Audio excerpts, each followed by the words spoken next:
Picture the last thing you truly wanted, the phone you saved up for, or the promotion you rehearsed in your head for months. You finally get it, and for a few glorious days, the world actually feels brighter. Then, somewhere around week 3, you reach for that exact same object without a single flicker of joy. It becomes a tool, a thing, background noise. This graph maps out what psychologists call the hedonic treadmill. No matter what happens to you, your emotional state might spike, but it inevitably curves right back down to a personal baseline, a kind of emotional home address. That means almost everything you chase loses its color the moment you finally hold it. If you treat happiness as a finish line you can sprint toward, you are playing a rigged game where the tape disappears right as you cross it. To test how stubborn this emotional baseline really is, researchers in 1978 compared people whose lives had been violently rewritten in opposite directions. On one side, they found 22 people who had recently won massive state lottery jackpots, some taking home as much as $1 million. On the other extreme, they surveyed 29 people who had been paralyzed in tragic accidents, now living as paraplegics and quadriplegics. This chart shows the surprising lack of a gap. On a 5-point scale, the lottery winners rated their present happiness at an average of 4. Their ordinary neighbors were right behind them at 3.8, a difference that wasn't even statistically meaningful. The truly haunting detail was hidden in the small stuff. When asked how much they enjoyed ordinary daily routines, like drinking a warm cup of coffee on a Tuesday morning, the newly minted millionaires actually scored lower than their neighbors. The jackpot failed to lift their baseline.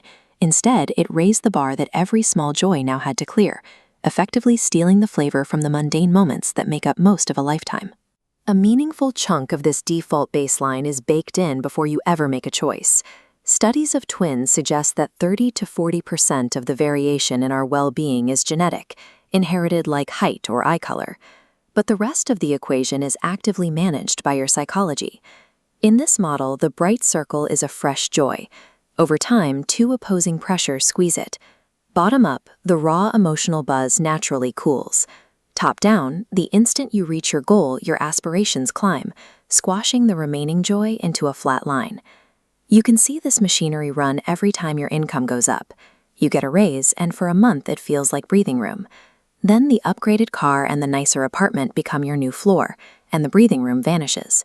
Your wants inflate to swallow the gain. Your internal hardware is engineered to force you back to neutral, regardless of what you acquire. That squeeze is powered by 2 distinct cognitive gears. The first is contrast.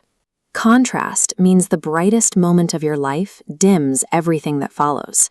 Once you've felt the electric high of a massive win, the ordinary landscape of your life naturally looks gray and desaturated by comparison. The second gear pulling you backward is habituation.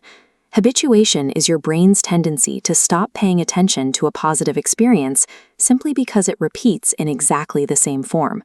The luxury you saved up for quickly turns into an invisible fixture in your living room.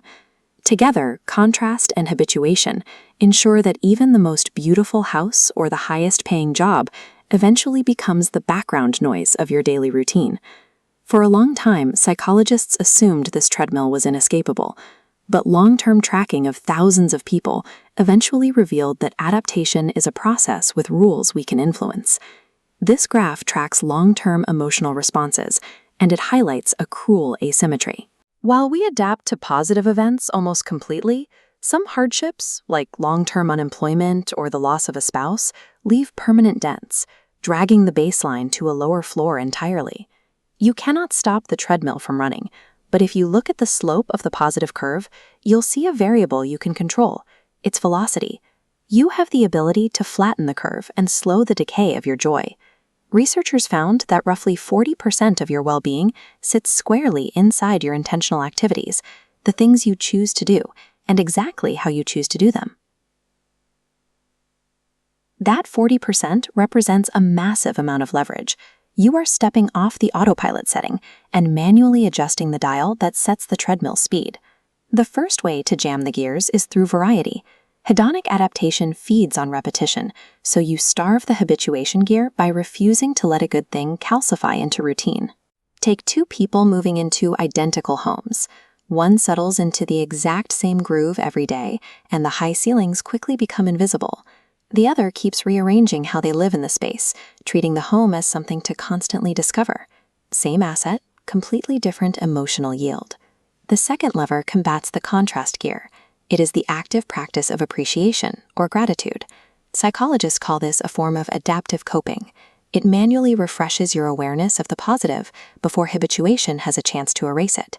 This forces a radical shift in perspective. Happiness is closer to a daily practice of relating to your life, rather than a final destination you arrive at by collecting enough wins. The treadmill is always running underneath you. The very next thing you buy is going to start fading the moment you hold it. The only real choice is whether you let it carry you back to neutral on autopilot, or whether you reach down and change the pace.